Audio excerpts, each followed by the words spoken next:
जब भी कोई खुशी आती है एक वीडियो बड़ी वायरल होती है, आपकी हम शक्ल बंदा है अस्सलाम वालेकुम नाज़रीन कराम, इमरान रियाज की इंतहाई अहम गुफ्तगू, आप ये वीडियो देखिए फिर इस पर बात करते हैं। और वो वाहिद मुल्क है जिसने चलाया भी है। अच्छा, जिनके ऊपर चलाया उन्होंने भी छुट्टी नहीं की, ना रशिया ने की, ना बरतानिया ने की, ना फ्रांस ने की, ना चाइना ने की, ना इंडिया ने की, ना कोरिया ने की। हम अनोखे हैं कि 26 साल बाद हमें ख्याल आ गया तो छुट्टी करनी थी इस दिन। तो एक्चुअली हमने छुट्टी की क्योंकि हमें छुट्टी चाहिए थी टेक्निकली। और एक ही बात समझ आ रही थी मुल्क में बड़ा क्या होने जा रहा है, नंबर एक। नंबर दो, ये जो ऑर्डिनेंस जो दो आए हैं उनके अगर आप ऊपर गौर करें तो इस वक्त गवर्नमेंट को सिर्फ एक चीज़ का इशू है। गवर्नमेंट चाहती है कि इमरान खान बाहर आए, पूरा सिस्टम चाहता है कि इमरान खान बाहर आए, लेकिन जिस तरह इमरान खान बाहर आना चाहता है वो उसको वैसे बाहर नहीं लाना चाहते। वो चाहते हैं कि इमरान खान उस तरीके से बाहर आए जिस तरीके से पाकिस्तान में एक पैटर्न बना हुआ है बाहर आने का। मेरी बात आप समझ रहे हैं? जैसे आज हमारे शायर को बाहर लाया गया, वो एक ऐसे तरीके से बाहर लाया जाए कि बंदे का डंग मार दे, उसके बाद बंदा बाहर आ जाए।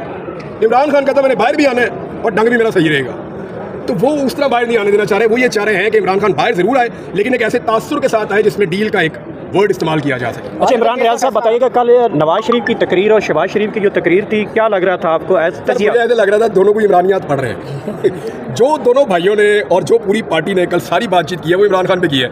मुझे तरस आना शुरू हो गया इनके ऊपर, यकीन करें आप। इमरान खान ने कहा था मैं इनको रुलाऊंगा, लेकिन ये नहीं बताया था कि इतना ज़्यादा रुलाऊंगा। मुझे बहुत बुरा लगना शुरू हो गया। I feel bad for them कि वो बेचारे सुबह उठते हैं इमरान खान, शाम होती है इमरान खान, मुल्क से बाहर इमरान खान, मुल्क के अंदर इमरान खान, कैबिनेट में बैठते हैं इमरान खान, ईवान में बैठते हैं इमरान खान। यार एक आदमी जेल चला गया, भूल जाओ उन्होंने किसी, लेकिन ये उसको भूल ही नहीं पा रहे हैं। ये इतने ज़्यादा परेशान है कि हर जगह पे उसका नाम ले। भाई कल यौम तकबीर आप मना रहे थे, उसमें आपको नाम लेना दिया था मुस्लिम पाकिस्तान डॉक्टर अब्दुल कदीर खान का। आप डॉक्टर अब्दुल कदीर खान का नाम नहीं ले रहे, आप इमरान खान का नाम ले रहे हैं बार बार। तो इमरान खान इनके आसाब के ऊपर सवार हो गए। और वो एक बात कही थी ना कि इमरान खान तो होगा, तो वो प्रॉब्लम इनको फेस करना पड़ रहा है। और एग्जैक्टली हबीब अकरम साहब का जुमला जो है वो साबित हो रहा है। पंजाब में जो कानून पास हो मीडिया के हवाले से, तो क्या आप भी मोहतात हैं नहीं? मोहतात किस बात का भाई? मैं तो इसको 2 साल से भुगत रहा हूँ। आप लोगों के लिए इनको ज़रूरत होगी हद तक इज्जत के कानून की, मेरे लिए उनको ज़रूरत नहीं है। 2 साल से ये कानून मेरे ऊपर लागू है। मिनट बाद मैं किसी ना किसी की हद कर देता हूँ, मिनट बाद किसी ना किसी की इज्जत जो है वो मेरी वजह से कहते हैं कि मजरू हो गई है, और एक भी केस साबित नहीं कर पाए, एक भी। चले मैं आज एक बात कहता हूँ, इन्हें लगाए मेरे ऊपर हद तक इज्जत करूँ। नवाज शरीफ पाकिस्तान का सबसे बड़ा मुजरिम है। ये वो आदमी है जिसने जमहूरियत के खिलाफ सबसे ज़्यादा साजिश की है। ये वो आदमी है जो रिकॉर्ड के ऊपर है, जिसने एजेंसियों से पैसे लेकर इस मुल्क के अंदर हुकूमतें गिराई हैं। ये वो आदमी है जिसने हमेशा एस्टैब्लिशमेंट के साथ मिलकर पाकिस्तान के गुजरे आदम को घर भेजा है। लॉक करो केस, उनको मेरे दे कर दे केस, चैलेंज कर रहा हूँ मैं। सर आपका हज को जाने का इरादा है? हाँ जी, मेरा तो जाने का इरादा है। जिस तरह के सवाल आप लोग पूछ रहे हैं, आपका भेजने का इरादा नहीं। लेकिन नवाज शरीफ ने मुबशर लुकमान को अपना गवाह बना लिया है। माजी के बड़े मुबशर लुकमान साहब की माजी की बहुत सारी गवाहियाँ निकाल के लोगों ने कल से अब तक पेश कर दी हैं, तो मियाँ साहब को काफ़ी अफाका हो गया होगा। इद्दत केस का अंदर फैसला आना था शाहरुख अर्जुन, लेकिन वहाँ एक गुंजाइश मौजूद थी। वो मैं सदीक जान से पूछ रहा था, मैं कहा इसका तो फैसला आना था, सदीक के फिर केस लगे। उन्होंने कहा था कि अगर वो दलाइल देना चाहें अब्बासी साहब, तो अब्बासी साहब इमरजेंसी में वापस पहुंचे, मैं दलाइल देना चाहता हूँ। मुझे लगता है कि आज जज साहब को फैसला दे ही देना चाहिए। सर और मानिका को मार पड़ गया। मानिका ने कहा है कि आप पे हमें एतराज़, आप फैसला नहीं दे सकते। जज साहब उठ के चले गए चैम्बर में, उन्होंने अब हाई कोर्ट को खत लिखा कि मैं फैसला दूंगा ना। हाथा भाई भी मानिका को चीफ जस्टिस साहब को लिखा है। हाथा भाई मानिका को मार भी पड़ी है सर वहाँ पे। किसने मारा? और सर वकीलों ने और औरतों ने बोतलें मारी हैं। देखिए, औरतें मारे एक अलग बात है, वकीलों को नहीं मारना चाहिए। देखिए, औरतों में ये औरतों के जज्बात है इस बारे में, क्योंकि ये पाकिस्तान की जो अदलिया की हिस्ट्री है उसका एक अनोखा ही केस है। और जितना गंद डाला गया, पाकिस्तान की औरतें इस पर बड़ी दिल बर्दाश्त हैं। उन्होंने अगर कोई रिएक्शन दिया तो वो एक अलग बात है। और खवातीन कितना को मार देंगी, किसी को एक धक्का मार देंगी, किसी को गाली दे देंगी, खड़ी होगी किसी को कंडेम कर देंगी। खवातीन इतना ही कर सकती है, लेकिन किसी मर्द को हाथ में उठाना, कानून हाथ में नहीं लेना चाहिए। खवातीन ही मारती, खुसरे बहुत मारती यार मैंने साहब मेरी आईजी जाया हुआ तो मैंने इनसे पूछा था, मैंने कहा यार तेरे को तक 4 खुसरे नहीं पड़ेगा। इमरान भाई ये बताइए, मियाँ साहब को सच्ची मोहब्बत क्यों नहीं मिली? कहा ले गए। मैंने आज, वैसे मैं आपको पहले बता दूं थोड़ा सा, 2022 में मैंने हज पे जाना था, तो मुझे गिरफ्तार कर लिया इन्होंने और वो हज मेरा रह गया। 2023 में मैंने हज पे जाना था, मैं गवाह हो गया, फिर मेरा हज रह गया। 7 दफ़ा मैं गिरफ्तार हुआ हूँ, 2.5 दर्जन मुकदमे। मैंने अदालत में भी कहा, मैंने कहा सर ये तो चलते रहेंगे, अभी 2.5 दर्जन मुकदमे, किसी में कुछ नहीं हो सका, आइंदा भी नहीं होगा। मैं अगर हज करके आ जाऊँ फिर निपट लेते हैं सर, दोबारा मुकदमे आ जाएंगे, फिर लड़ लेंगे मुकदमे। यही मेरा मुल्क है, यही मैंने रहना है। मैंने अभी प्रॉपर्टी खरीदी है थोड़े दिन पहले, मैं इसको छोड़ के कहाँ जाऊँगा? यानी मैं जब वापस आया, जब मैं गवाह था, वापस जब मैं आया तो मैंने आने के बाद यहाँ पे पाकिस्तान में जो बचे हुए पैसे थे वो भी खर्च कर दिए कि मैं यहाँ से जाऊँ ही ना, मैंने इधर ही रहना है, यही मेरा मुल्क है। ये मुकदमे दोबारा भी होंगे, ये कोई आखिरी मुकदमा तो नहीं हुआ मेरे पे तौहीन आईजी का, और भी मुकदमे होंगे। अभी मैं जाऊँगा, हज करूँगा, वापस आऊँगा, फिर जाऊँगा, फिर वापस आऊँगा, इधर ही रहूँगा। लेकिन मेरे पास आज़ादी होनी चाहिए ट्रैवल करने की, जहाँ मैं जाना चाहूँ मैं जाऊँ, और जब मैं वापस आना चाहूँ मैं आऊँ। ये आज़ादी क्योंकि सारे पाकिस्तानियों के पास होती है तो मेरे पास भी होनी चाहिए। अदरवाइज हूँ मैं यहीं पे इंशाल्लाह, और जितने मुकदमात मजीद होंगे उनको भी फेस कर दूंगा। 2.5 दर्जन किए हैं तो बाकी भी कर लेंगे इंशाल्लाह। इमरान साहब आपने अदालत को कहा है गुफ्तगू करते हुए कि अगर आप मोहसिन अख्तर क्या नहीं होते तो शायद मुझे इतने अरसा जेल में ना गुजारना पड़ता। जेल में नहीं था मैं, वहाँ अगवा थे या जो भी आपको किया गया था, इस हवाले से आपने जिक्र अदालत। और मैं आपको एक चीज़ बताऊँ, जेल जो है ना वो तो वॉकिंग इन द पार्क है। जेल जो है वो वॉकिंग इन द पार्क है। मैं भी जेल में बंद हुआ 20 दिन, मेरा 1 किलो वजन बढ़ गया था।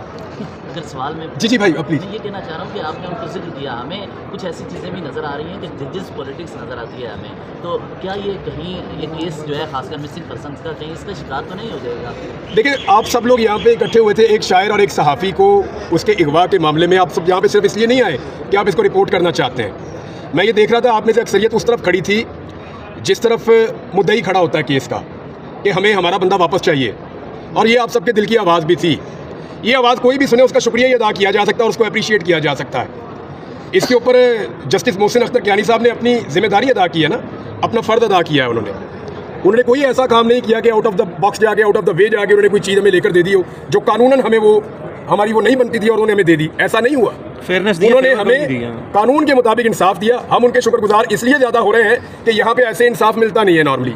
जहाँ तक अदलिया पोलिटिसाइज हो रही है, आप वो कह रहे हैं भाई वो अब से थोड़ी हो रही है, वो तो बहुत पुराना सिलसिला है। उम्मीद करते हैं कि कभी रुक जाएगा इंशाल्लाह। इमरान साहब आज बड़ा खुशी का दिन है, आपका नाम भी सेल से निकल गया, अहमद फराद शायद भी वापस आ गए। जब भी कोई खुशी आती है एक वीडियो बड़ी वायरल होती है, आपकी हमशक्ल बंदा है अच्छा यार वो टैलेंट मेरे में नहीं है। मैंने ना बचपन में 4-5 दफ़ा शादियाँ वादियाँ आती है, मैंने ट्राई किया, मेरे से वही नहीं। सच जो बात है वो टैलेंट ही नहीं है मेरे अंदर, और मुझे उस बात का दुख भी है। लेकिन अच्छी बात है कि मेरे से मिलती जुलती शक्ल का एक आदमी है, वो बड़ा टैलेंटेड है। उसको देखकर लोग समझ गए मैं हूँ, तो मैं बड़ा अप्रिशिएट करता हूँ उसको। थोड़ा सा वो और मेहनत करे तो बिल्कुल मेरी तरह हो जाएगा। मुझे भी लगेगा शायद थोड़ा स्मार्ट हो आप भी सोशल मीडिया यूज़र है, तो आज कोर्ट में भी सोशल मीडिया की बात सुनाई दी है। जिस तरह से आज वज़ीर कानून ने बात की और फिर जस्टिस साहब ने भी रिमार्क्स दिया कि वो तो देखते नहीं सोशल मीडिया को। क्या लगता है कि अब बैन की तरफ कोई मामला जा रहा है या कोई मज़ीद सख्त शराइत लागू करने जा रहे हैं सोशल मीडिया पर? देखिए आप दुनिया से पैसे लेकर इस्तेमाल करते हैं। जिन मुल्कों से आप पैसे लेते हैं ये उनका सोशल मीडिया है। आप एक लिमिट से आगे जाके इसको बैन नहीं कर पाएंगे। आप चाइना की तरह रशिया की। नाज़रीन कराम, आपने वीडियो देखी सीनियर सहाफ़ी इमरान रियाज खान की इंतहाई अहम गुफ्तगू। आज इमरान खान के इद्दत में निकाह वाले केस का इंतहाई अहम मामला था, और आज आखिरी दिन जो है जज जो जज सुन रहे थे इस केस को, इमरान खान के केस को, अगली तारीख पर यह कहा गया था कि आने वाली तारीख को इस केस का फ़ैसला सुना दिया जाएगा। फ़ैसला महफूज कर लिया था, लेकिन बिल्कुल आखिरी दिन जज साहब ने इस केस से रिक्यूज़ कर लिया। और जो इंतहाई तशवीशनाक है, और पाकिस्तान तहरीक इंसाफ में एक तेल का समाज किया जैसे ये खबर सामने आई। सीनियर सहाफ़ी इमरान रियाज खान की केसेस के मुतालिक ये आज अपनी अदालत गए हुए थे और ECL से नाम निकलवाने के लिए, और वो अपने इस कोशिश में कामयाब हो गए इमरान रियाज खान साहब। उनसे सवाल किया गया कि एक शख्स वायरल हो रहा है जो आपका बिल्कुल हमशक्ल है, डांस के अंदर उसकी वीडियो वायरल हो रही है, जिस पर इमरान रियाज खान ने कहका लगाया और कहा कि ये टैलेंट मुझ में नहीं है। और उसके अलावा बहुत सारे बातें की खुसरों के हवाले से जो हमला किया गया उस हवाले से सवाल किया गया कि उस मुतालिक आप क्या कहेंगे, जिस पर इमरान रियाज ने कहा कि अजीब बात है, 4 तो थे और वो भी अभी तक नहीं पकड़े जा सके, अब मैं इस पर क्या तबसरा करूं। नाज़रीन इकराम, ये थी आज की हमारी वीडियो। चैनल पर जो नए चैनल को सब्सक्राइब करने के लिए, वीडियो तक के लिए अल्लाह हाफ़िज़।